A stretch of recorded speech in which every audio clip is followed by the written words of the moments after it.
Hola con todos, mi nombre es Jaymar Olivos, soy estudiante de medicina de sexto ciclo. Bienvenidos a esta sección sobre tumores óseos y lesiones pseudotumorales. Recordemos que el esqueleto o el sistema musculoesquelético no es solo una estructura de soporte, sino también un tejido metabólicamente activo, que puede ser pues el origen de ciertas patologías y procesos anómalos de desarrollo en donde puede ser de agresividad como los sarcomas o más bien de benignidad, dependiendo de lo que vayamos a observar, como localización, mineralización, em, quizá también si está cerca o no, o de continuidad con lesiones de partes blandas, etcétera, que ya vamos a ir revisando. Recordemos que nuestro enfoque va a ser principalmente radiológico, pero sin embargo hay que recordar también que para un diagnóstico correcto hay que relacionar la clínica con los estudios radiológicos o estudios de laboratorio que lleguemos a encontrar. También, bueno, recordemos que para imagenología tenemos diferentes tipos de estudio. Dentro de este tipo de patologías, el principal va a ser las radiografías, porque podemos llegar a dar un diagnóstico por el patrón y la localización y también una anamnesis correcta de las distintas, de lo que lleguemos a encontrar. Sin embargo, también vamos a observar ciertas imágenes como tomografías, radiografías y también gamografías. Ok, ahora, lo primero que vamos a ver dentro de esta presentación, va a ser los tipos de tumores, que van a ser dados por el origen, ya sea primarios o secundarios. Lo primario, van a ser aquellas lesiones que sean propias o del componente óseo, es decir, por hueso, cartílago e incluso vasos. Y las secundarias que incluyen o son principales cuando observamos metástasis o afecciones que no inician en tejido óseo, sino más bien que lo invaden por contigüidad o por diseminación. Es de vital importancia también recordar que los tumores primarios son más frecuentes en las primeras tres etapas de la vida y los secundarios más bien en personas adultas, porque los primarios muchas veces son por afecciones en el desarrollo y al estar creciendo pueden llegar a pues mutar las células y causar este tipo de patologías. Ok, por ejemplo, aquí observamos una radiografía de rodilla en donde encontramos el tipo de lesión, un tipo de lesión más lítica que esclerótica. Ya vamos a observar, ya vamos a pues identificarlas paulatinamente y también pues la localización, quizá cómo se observa es sumamente importante. Ok, dentro de los tumores benignos, vamos a estratificar por la escala de N-King. La escala de N-King nos va a ayudar a tener tres secciones importantes, es decir, el grado, la extensión y si existe o no metástasis. Esto para valorar si es maligno o va más por maligno. Entonces, por ejemplo, aquí podemos observar una lesión benigna muy buena de pues la tibia de la tibia izquierda, en donde es una lesión que quizá no, el paciente no vino para esa lesión, sino más bien que le hicieron una radiografía de control y se observó este patrón, porque el paciente quizá no tiene síntomas, no tiene eh, ninguna alarma para que vaya a hacerse este tipo de estudios. Entonces, eso. Son como que lesiones encontradas más esporádicamente. Y en cambio, los patrones malignos, los pacientes vienen quizá por fracturas, por exceso de dolor o por cierta sintomatología que les haga ir hacia el médico. ¿Ok?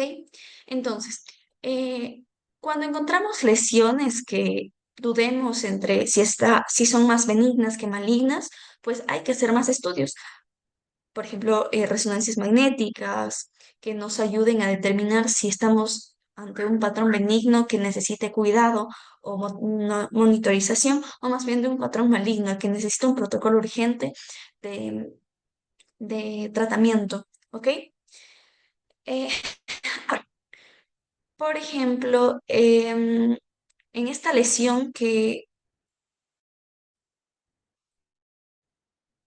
a nivel de la epífisis del cúbito, también de la metáfisis y un poco de la diáfisis, tendríamos que hacer más estudios porque quizás sí sea una lesión benigna que pues tendremos que colocar, bueno, tendrán que colocar quizás una placa, pero quizás sea maligna y que ya tenga metástasis y que por eso necesite más imagen. También es sumamente importante una anamnesis correcta porque el paciente quizá vino a consulta porque notó la lesión que creció sumamente rápido o que fue paulatinamente, que eso nos hace irnos por un patrón o otro patrón. La edad y la ubicación son claves que nos lleven al diagnóstico correcto. Ahora, sobre signos de malignidad o no, este es el otro extremo de lo que vimos, es decir, vamos a encontrar sarcomas óseos. Aquí van a mostrar una zona de transición. La zona de transición también hay que tener muy en cuenta que es pues el lugar en donde vamos a encontrar hueso bueno, hueso pues fisiológico normal y el inicio de la lesión. Por ejemplo, a ver, en esta, em, en en esta sección de la resonancia en donde encontramos que quizá aquí es el hueso bueno y desde aquí se inicia el hueso patológico. Esa es la zona de transición entre el origen, el hueso bueno y el origen del hueso malo. Entonces, la amplitud de esta zona también es relevante para guiarnos o no hacia los el distinto tipo de tumor, benigno o maligno, porque cuando es maligno suele tener una zona de transición mucho más amplia, a diferencia pues de la benigna, que tiene una zona de transición más estrecha.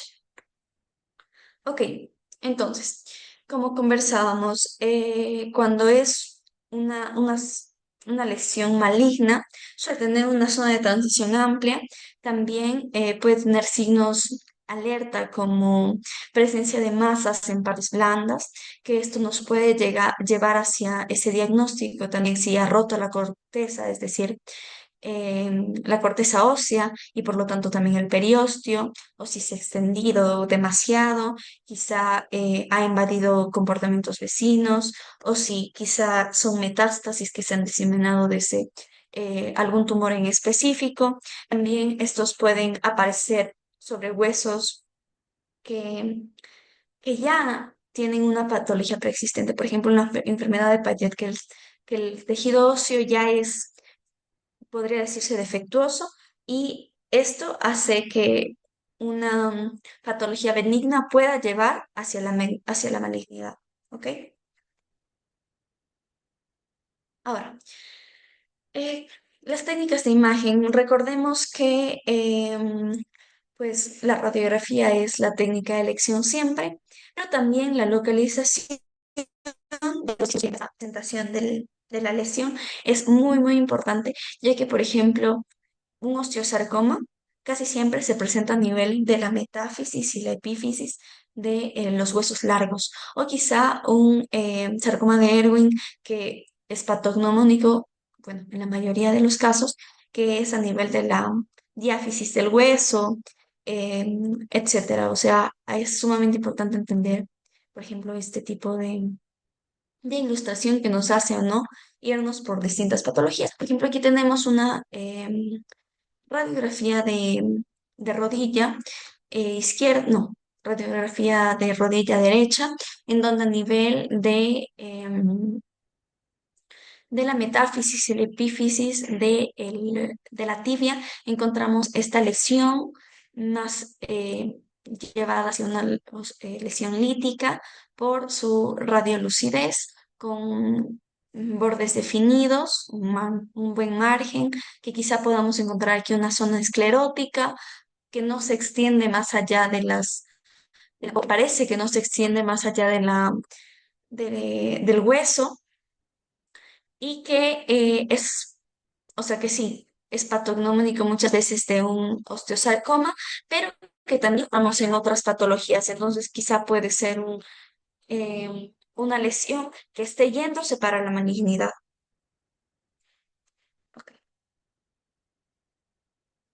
Ahora, aquí también, por ejemplo, tenemos una gamografía en donde, pues, recordemos que esta tiene una alta sensibilidad, pero una baja especificidad de las distintas patologías, es decir, que capta el contraste em, en la zona afectada, pero no nos dice por qué está afectada la zona. Esto muchas veces se pide cuando queremos ver si existe un metástasis y ver la estratificación de una tumoración ósea ya preexistente. Recordemos que esta va a medir el metabolismo celular hacia ese compuesto. ¿Ok? Ahora, la resonancia magnética es muy buena, ya que aunque el estudio de elección va a ser la radiografía, muchas veces no nos da una visión correcta o más específica de lo que estamos observando. Esto es por ejemplo, la extensión de la lesión a nivel de la médula ósea, quizás si hay compromiso o no de los vasos o nervios. Esto nos sirve para una mejor valorización de la patología. Y también vamos a tener, por ejemplo, las tomografías, que esta nos va a ayudar a nivel óseo, porque es un estudio muy bueno para valorar el tejido óseo. Entonces, por ejemplo, nos puede llevar a observar si hay uno o no una mineralización, si es de predominio lítico, más bien esclerótico. También muchas veces para guiar ciertos tratamientos como en el osteomostodia que necesita ablación. Ok, ahora, los tumores óseos primarios. Estos los vamos a observar son tipo condral. Ya.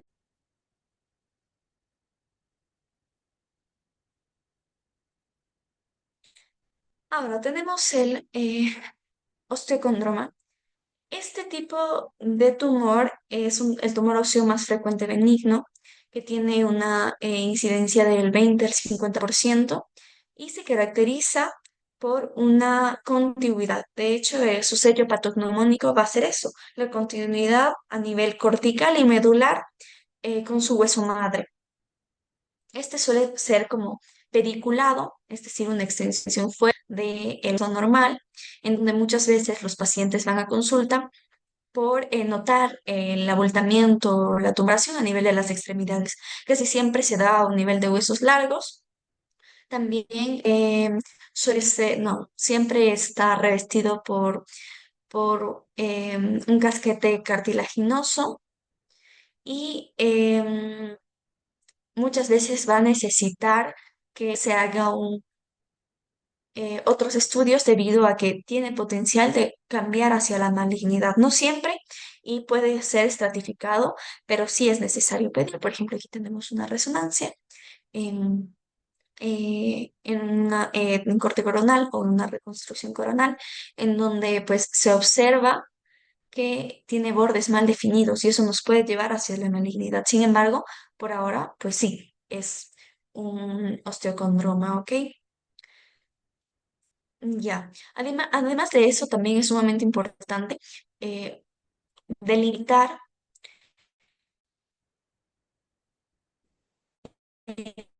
en adultos, por ejemplo, si llega a ser mayor de 1,5 centímetros, vamos a ir hacia algo más maligno.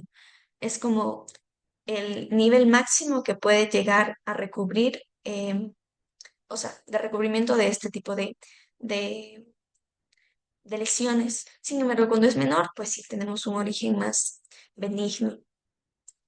Ok, siguiente. Ahora, el encondroma. Lo vamos a encontrar a nivel de las extremidades, de las manos, en donde vamos a ver calcificaciones típicas en palomitas de maíz dentro de los huesos. El paciente casi siempre, bueno, no casi siempre, pero muchas veces cuando presenta múltiples, nos puede llevar para ciertos tipos de enfermedades como la enfermedad de Olier o el síndrome de Maffucci. Y esto cuando está ligado a este tipo de patologías, tiene un mayor riesgo de malignificación, es decir, que se haga, eh, que cause cáncer, ¿ok? Entonces, por ejemplo, aquí podemos observarlo, que tiene un patrón en palomitas de maíz, que tiene un patrón en palomitas de maíz, pero recordemos que principalmente lo encontramos a nivel de las manos, a nivel de las falanges proximales y medias. El condroblastoma, este tipo de tumor afecta principalmente a jóvenes entre 12 y 25 años y se localiza a nivel de la epífisis para comprometer también la articulación. En resonancia magnética suele mostrar un marcado edema peritumoral, es decir, a nivel de las partes blandas puede llegar a marcar edema, puede también tener dolor, causar dolor. Em, este edema suele ser muy intenso y a veces nos hace pensar en una reacción más agresiva de lo que realmente es decir, el paciente viene con dolor. Aquí, por ejemplo, tenemos una radiografía a nivel del hombro, en donde encontramos un control a nivel de la epífisis, también de la metáfisis del húmero, a nivel proximal. Aquí en esta radiografía no vamos a ver el patrón como nos dice en palomitas de maíz. Sin embargo, sí podemos observar que tiene un patrón como lítico y también esclerótico, que eso es lo que nos eh, va a llevar a este tipo de patrón. Aquí también podemos observar eso mismo, como un patrón en palomitas de maíz. Y este puede llevarnos también a la malignidad. Así que es sumamente importante estar pendiente y llevar una, una correcta, un correcto tratamiento. Ok. Ahora, y bueno, bueno, que se convierta en un condrosarcoma, un condroblastoma, podemos observar cuando ya no hay un patrón que no rompa la cortical del hueso, es decir, que no se extienda. Muchas veces vemos calcificaciones, también anillos o arcos, por ejemplo, aquí, que observamos como que este patrón en anillo o arco, que es un intento del tumor en formar cartílago y muchas veces rompe, después de romper la cortical, invade las partes blandas y esto nos hace irnos más por algo más tumoral maligno. Ok. Ahora, hablando sobre el fibroma condromixoide, este tumor es raro en jóvenes, pero que es uno de los más raros a nivel benigno, pero puede ser frecuente a nivel de la rodilla y se observa como una lesión lítica, excéntrica, lobular y con un borde escleroso aquí. Lesión lítica con borde escleroso que puede estar lobulada. Aquí también observamos a nivel de las extremidades del pie, que, a ver, se dice que es frecuente en jóvenes, pero es casi nulo en personas mayores. Ahora, el condrosarcoma, que es el patrón de imagen que vimos anteriormente, pues este es principalmente en pacientes adultos entre la sexta y séptima semana de vida, por lo que es sumamente importante, como mencionaba, hacer una anamnesis correcta, en donde observamos una reacción lítica con expansión y ahondamiento cortical a nivel de el húmero, en el húmero derecho, que presenta múltiples calcificaciones condrales y siniformes, y en la RM tras el contraste muestra un patrón de captación y anillos o arcos alrededor de los lóbulos del cartílago. Como observamos, vamos en la imagen a nivel de las vértebras. ¿Ok?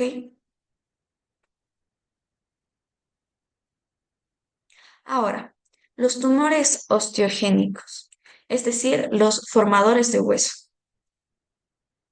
Tenemos al osteoma, que es una lesión densa, redondeada y sesible, localizada frecuentemente a nivel de los senos paranasales o el cráneo,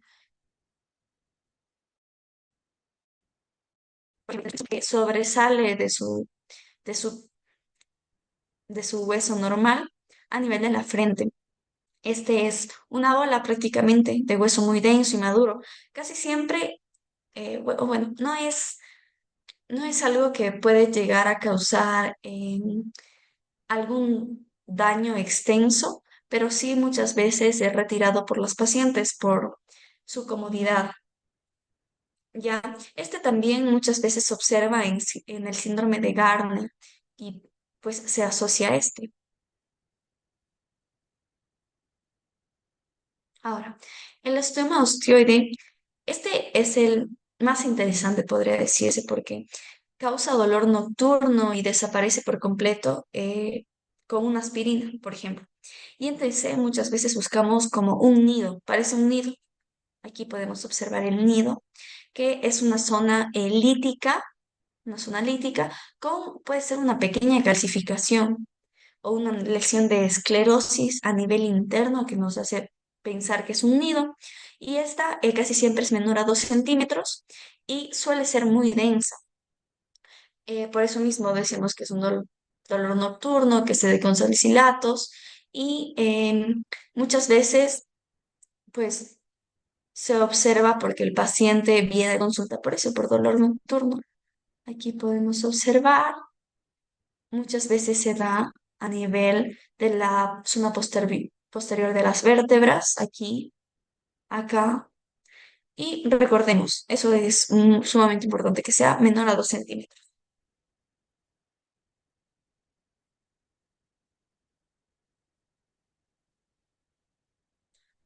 Ahora, el osteoblastoma, en cambio, va a ser de un tamaño mayor a 2 centímetros, que va a ser localizado en pues, elementos posteriores de la columna. Por eso era importante que en el osteoma osteoide pues, sea una lesión menor a 2 centímetros, porque cuando es mayor puede llevarnos hacia otro diagnóstico. Aunque también el hecho de que tenga un dolor, principalmente nocturno, pues nos puede también ayudar en el diagnóstico diferencial. Así que aquí puede ser osteomosteroide, es, o sea, sí tiene zonas de lisis y de esclerosis, pero es más mixto, no como unido. Ahora, el osteosarcoma.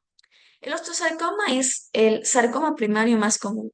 Es una lesión bastante destructiva, como podemos observar, que produce hueso inmaduro, es decir, osteoide. Y su signo más frecuente es el triángulo de Codman, que aquí, por ejemplo, no lo podemos observar correctamente porque son lesiones que, o sea, que ya hay mucha destrucción, pero que posteriormente ya vamos a, pues, observar el triángulo de Codman. También se forma cuando el tumor crece tan rápido que despega el periósteo del hueso. Y esta es una reacción perióstica completa. Ok, también hay que buscar como metástasis porque es un tipo de tumor o cáncer muy agresivo y puede ser metástasis saltatorias, es decir, que por ejemplo a nivel de la metáfisis e inicio, metáforia fisiaria haya la primera lesión y después de unos 5 o 6 centímetros encontremos otra lesión o de menos, es decir, va a ser como que metástasis saltatorias, ¿ok? Casi siempre va a ser del tipo intramedular, en el 75% de los casos.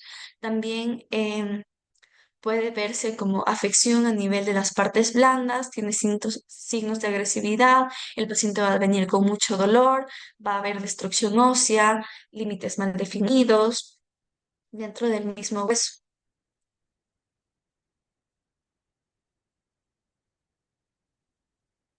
Ok. Entonces, el intramedular que dijimos que es el principal, va a afectar a individuos de segundo, tercera eh, década de vida con un pico principal, bueno, no principal, secundario a nivel de los ancianos, es decir, o afecta a personas entre 20 y 30 años o después de los 60. tiene transformación maligna por una enfermedad eh, preexistente, como hablábamos anteriormente en la enfermedad de Paget. Entonces, ¿por qué se dice que es intramedular? Porque afecta o inicia a nivel intramedular o central y luego se expande. Por ejemplo, en esta radiografía de rodilla, bueno, parece que es de fémur distal derecho, se observa aquí a nivel de la diáfisis el triángulo de Goldman que sobresale, es decir, que hay una reacción perióstica, ¿ok?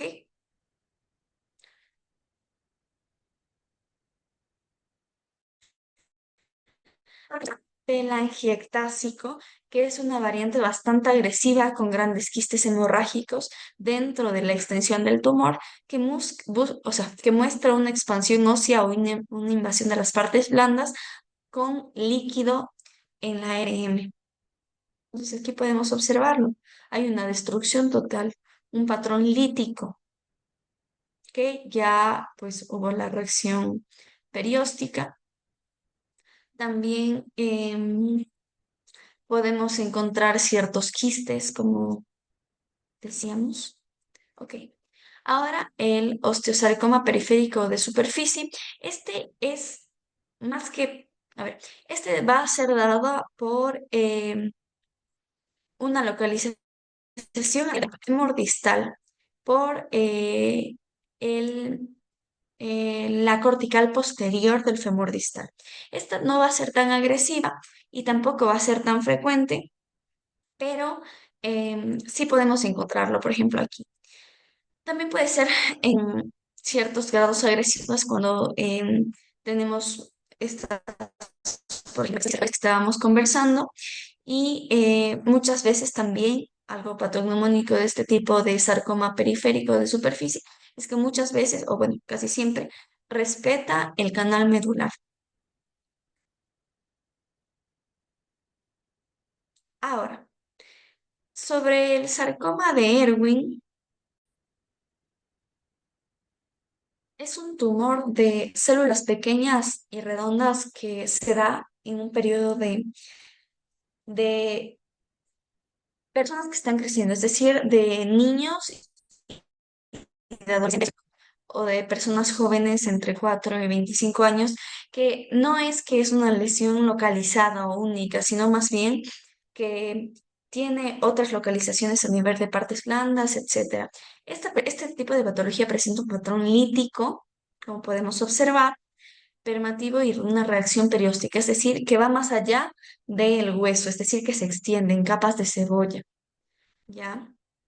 Y esta casi siempre se asocia pues a las masas en partes blandas porque em, puede llegar a causar, no, es causa muchas veces de metástasis. Este también tiene una capacidad muy buena de viajar por los conductos de Havers y crear masas a nivel de las partes blandas por eso mismo, es decir, que puede de la corteza del hueso.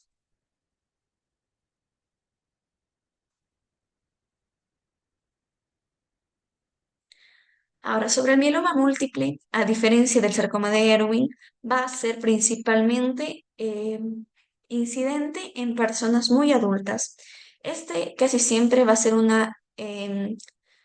no, siempre va a ser una neoplasia maligna, hematógena, que afecta a los huesos, en donde vamos a buscar lesiones líticas redondeadas con un patrón muy específico, patognomónico en sacabocados, especialmente pues en el cráneo, en la pelvis, y puede causar como pérdida de densidad a nivel de las vértebras, que muchas veces se colapsan, se aplastan, osteopenia.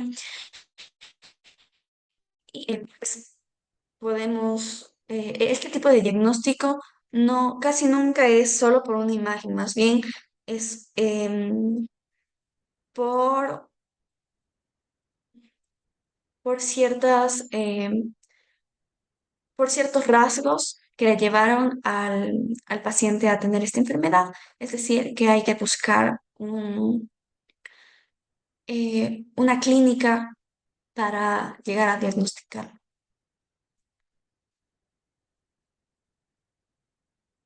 Ok.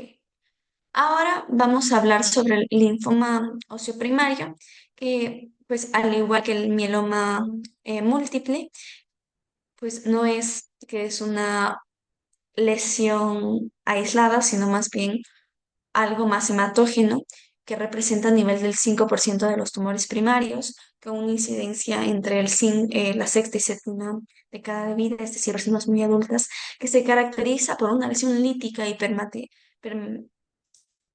construcción cortical y una masa de las partes blandas asociadas. Entonces aquí podemos observarlo en la radiografía.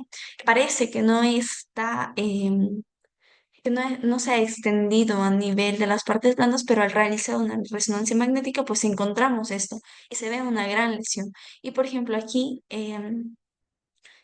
se ve que no es solo nivel o localización específica de quizá la tibia izquierda, sino más bien que se ha extendido. Por eso mismo es algo hematógeno que nos llevó a este tipo de lesión.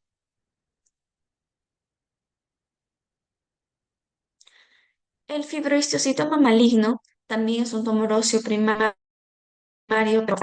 preferiblemente o frecuentemente a nivel del fémur o la tibia. Muchas veces se observa una lesión lítica o mixta, con bordes mal definidos y con alta incidencia de fractura patológica. Es decir, que los pacientes al inicio no tienen mucha sintomatología, pero posteriormente al tener una fractura o una fisura, pues al realizar la radiografía y posteriormente la resonancia, se observa este tipo de patrón. Ahora, el tumor de células gigantes.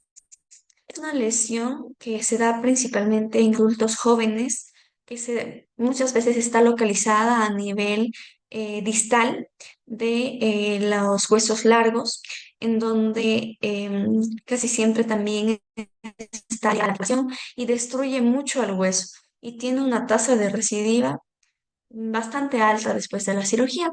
La localización pues llega a ser epifisiaria y llega a afectar el hueso subcortical. También ocurre principalmente a nivel de las rodillas, pero podemos encontrarlo a nivel de em, quizá el radio o el cúbito a nivel superior. Entonces aquí se va a dar una lesión osteolítica, si se observa claramente, excéntrica, con un patrón geográfico y apariencia trabeculada. Y aunque este tipo de patología es benigno, es muy, muy agresivo y tiene un alto índice de recidiva, pues como conversamos, la cirugía.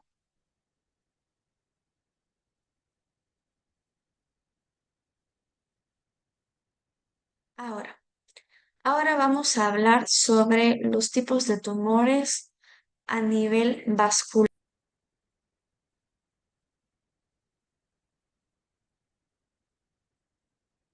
Ok.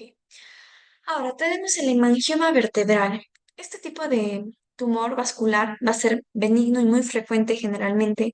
Es un hallazgo en el cuerpo vertebral o en la columna dorsal, en donde se va a presentar un patrón de engrosamiento o trabeculación vertebral.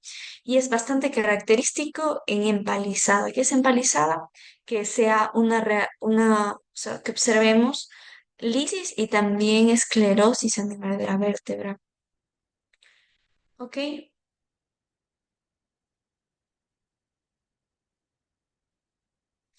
El hemangioma óseo, en cambio, va a tener una ubicación bastante patognomónica que va a ser a nivel del cráneo, en donde vamos a encontrar una imagen osteolítica, muchas veces como en rueda de carro, es decir, que eh, haya cierta calcificación también, con un aspecto como de apan pues, de corrección osteolítica y también como de calcificación. Este puede ser multifocal o también denominarse angiomatosis, que puede ser diseminada no solo a nivel de la calota, sino también de todo el cuerpo. Por ejemplo, aquí tenemos esta diseminación que se da a nivel de la pelvis, en donde encontramos como que está este patrón en rueda de carro con un aspecto multiloculado por las trabéculas, con una que no suele llegar a causar una reacción perióstica, es decir, a extenderse más allá del hueso, pero sí dentro del hueso un gran daño. Ahora, el tumor glómico es un tumor vascular benigno que suele afectar las falanges distales de los dedos y que muchas veces tiene una ubicación y una localización que no se extiende más allá de esa sección y que es una reacción más lítica, radiografía como una radiolucidez. Y, por ejemplo, aquí tenemos una resonancia que pues observa como hiperintenso.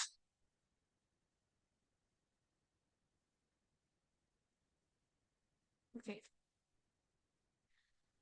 Ahora, los tipos de tumores vasculares malignos incluyen el angiosarcoma, que tiene una gran capacidad metastásica, y otros de una agresividad no tan fuerte como el hemangioendotelioma. Estas lesiones casi siempre son no solo a nivel hueso, sino también su cualidad vascular, en donde presentan tumores, pues sí, óseos primarios, pero también pueden manifestarse como lesiones eh, a nivel distal diseminadas. Estas suelen ser bastante agresivas y muchas veces llegan a comprometer la pierna. Por ejemplo, aquí tenemos de un paciente que se le diagnostica este tipo de tumor vascular maligno, en donde observamos pues esta radiografía a nivel de, del fémur distal de la pierna izquierda con una reacción osteolítica a nivel de la diáfisis y un poco de la metáfisis distal de que al realizar la resonancia, pues ahí sí se llega a observar este daño no solo a nivel óseo, sino también de las partes blandas, que ya se ha diseminado, pues observamos que ya no es localizado a nivel, como observamos en la radiografía, a nivel eh, de la diáfisis y la metáfisis, sino también de la epífisis, hasta la epífisis y metáfisis de la tibia y posiblemente hacia abajo. Igual hacia el otro lado podemos observar esta lesión también, porque como decimos, es de tipo vascular, es decir, diseminado. Luego se le realiza la amputación de esta pierna y posteriormente se realiza la otra resonancia y pues se observa que ya hay una mayor lesión y que por lo tanto lamentablemente el único tratamiento que le va a salvar la vida va a ser la amputación.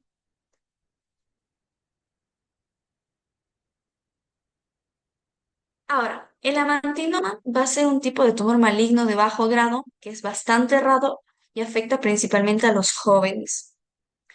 Esta principalmente se localiza a nivel de la diáfisis de la tibia, a nivel cortical anterior, y presenta una lesión lítica con tabiques y áreas de esclerosis. Es decir, por ejemplo, aquí en esta radiografía lo observamos.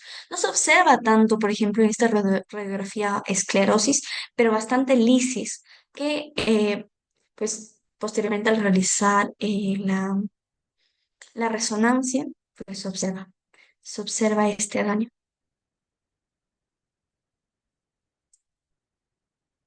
Ahora, ahora vamos a hablar sobre las metástasis óseas, que como dijimos, son frecuentes, tienen predilección por la médula roja en la columna, pelvis, costillas, y estas las dividimos en blásticas y también en osteolíticas y muchas veces también en mixtas. Entonces, en las blásticas se presentan como nódulos densos, típicos muchas veces del cáncer de próstata, pero no patognomónicos, por lo tanto sí se puede observar. Además, muchas veces este tipo de lesión blásticas pues las observamos concomitantes de la lesión lítica, que es un patrón mixto, y que pueden fusionarse en una esclerosis generalizada. A diferencia de las líticas, suelen preservar la cortical, es decir, respetarla, y raramente invadir las partes blandas. Entonces aquí, por ejemplo, tenemos una radiografía de pelvis en donde se observa este patrón esclerótico a nivel de muchas secciones. Entonces, esto nos hace sospechar por la diseminación, por la cantidad y posiblemente por la clínica del paciente, que es una lesión más bien plástica. Aquí también tenemos, en cambio, una tomografía en corte, en corte axial, en donde pues quizá de las vértebras torácicas se observa esta hiperdensidad a nivel de el cuerpo vertebral, a nivel de las costillas. Aquí en cambio una resonancia que pues como sabemos vamos a observar hipodenso, hipointestino. Y por ejemplo aquí observamos algo más como mixto, un patrón mixto. Ok. Ahora, tenemos las metástasis osteolíticas. Ok, este tipo de lesión, como su nombre lo dice, van a ser áreas de menor densidad. Es decir, que el hueso circundante va a romper con gran facilidad la cortical y muchas veces van a llegar a invadir las partes blandas. Estas son típicas del carcinoma como el renal, quizá, o el pulmonar, que presentan una alta incidencia de fracturas. Por ejemplo, aquí tenemos una radiografía a nivel del húmero izquierdo, en donde se observa un patrón lítico eh, proximal a nivel de la diáfisis y metáfisis y un poco de epífisis, pero principalmente a nivel de de la metáfisis y epífisis distal del húmero, que esta pues lleva a la fractura del hueso y a la colocación de un clavo intramedular que posteriormente con la continuidad del cáncer llevó a una lesión lítica total del húmero izquierdo, no, del húmero derecho. Ok, aquí también tenemos ciertos patrones que pueden ser tanto líticos como blásticos, que es decir, va a ser un patrón más mixto, donde observamos, por ejemplo, en esta tomografía, en donde se observa pues esta hiperdensidad e hipodensidad concomitante dentro del cuerpo vertebral, como en un patrón mixto. Aquí también, pues, se observa este tipo de patrón mixto que muchas veces por esta formación de como trabéculas, por el daño lítico, puede llevarnos a una ruptura de este tipo de vértebras, porque recordemos que cuando hay las metástasis suelen tener predominio a nivel de las vértebras y las costillas. Ok. Ahora, lesiones pseudotumorales.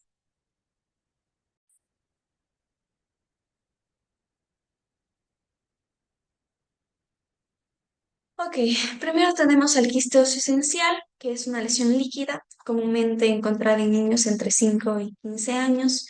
Es típica a nivel de número proximal y vamos a encontrar una imagen lítica, ovalada y expansiva, que va a presentar el signo del fragmento caído en caso de fracturas.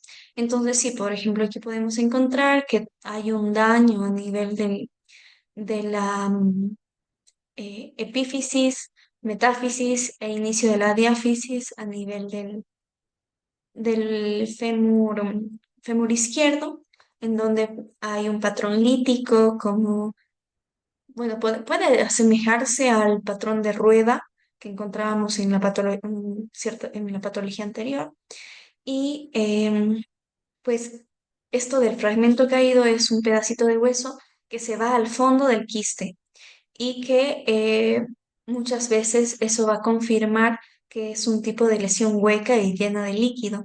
Por ejemplo, aquí tenemos una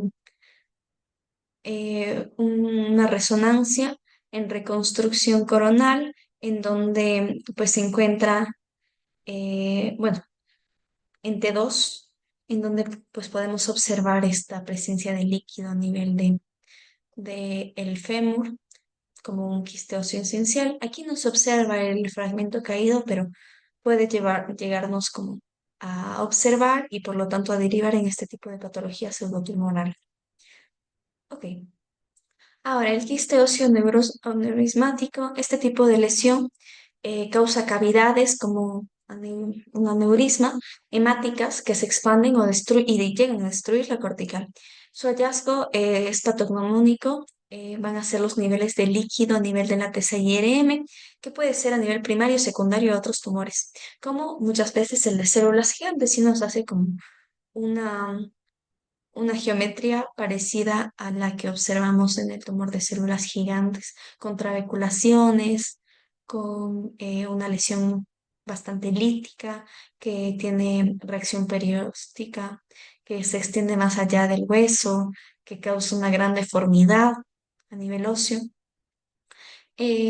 También puede este no solo pues tener líquido, sino también sangre y muchas veces se expande de forma muy agresiva. Ahora, el ganglioma intraóseo o ganglión intraóseo es una lesión no tumoral que usualmente es un hallazgo casual, es decir, que los pacientes no es que tienen algún dolor o alguna clínica que nos haga sospechar de este tipo de patología, que se lo encuentra a nivel subcortical y cerca de las grandes articulaciones. Muchas veces se observa como una imagen lítica o lobulada con un borde esclerótico con un borde esclerótico y que puede ser fino y en ocasiones pequeñas acumulaciones de gas en su interior. Aquí podemos observarlo. Por ejemplo, aquí se le realiza una gammagrafía que, como habíamos explicado anteriormente, tiene una alta especificidad, pero hay una alta sensibilidad, pero una baja especificidad.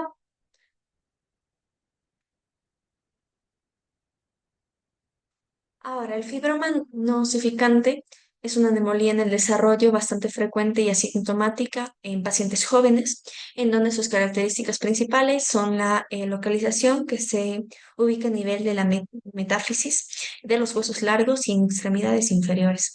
Esta va a ser una lesión lítica excéntrica y bastante ovulada, en donde vamos a encontrar contornos polilobulados y un reborde esclerótico, es decir, polilobulados y reborde esclerótico. Reborde esclerótico. Muchas veces el signo clave va a ser pues el enrojecimiento cortical y nunca va a presentar una reacción perióstica, es decir, que mm, no es no suele causar daño a nivel de las partes blandas.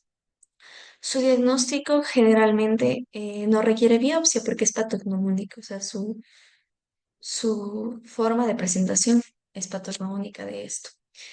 Em, También vamos a ver, por ejemplo, en esta radiografía a nivel de la rodilla izquierda, en donde se observa, como se decía, una esclerosis a nivel del reborde con un contorno polilobulado. Aquí no se observa bien, pero por ejemplo en esta sección sí, o en esta sección sí.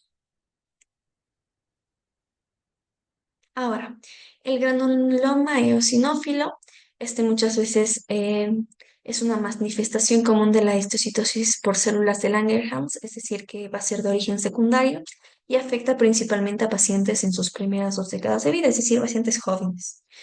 Va a presentarse principalmente a nivel del cráneo, con una lesión lítica, con posible secuestro óseo central, es decir, que va a tener un patrón lítico y a nivel del centro también vamos a observar ciertas calcificaciones.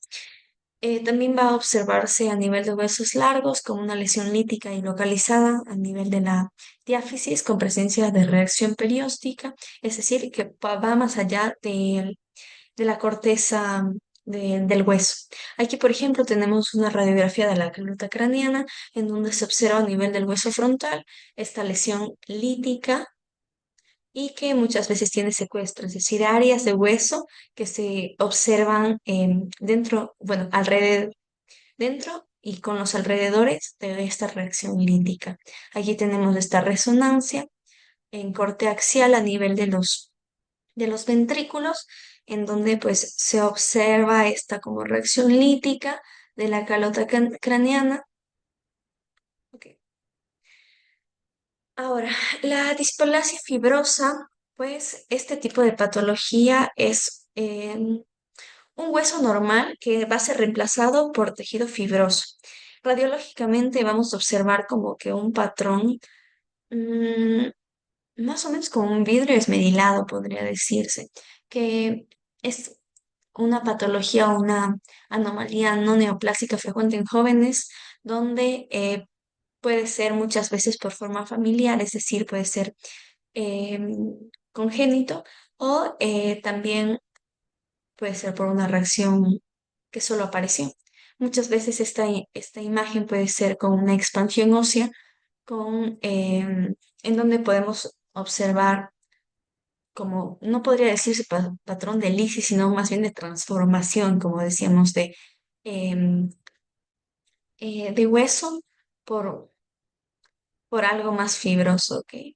Las claves clínicas pueden ser la causa de esta deformidad, como un callado del pastor, que es a nivel del fémur, que ya lo vamos a observar. Entonces aquí, por ejemplo, tenemos una radiografía a nivel del húmero distal y del codo y derecho, en donde observamos como que ese patrón medio de eh, hiperintenso a nivel de la diáfisis, metáfisis y epífisis, que afecta también en la articulación, también a nivel del radio y un poco del cúbito, y pues se observa, también parece como un patrón in vidrio esmerilado. Ok.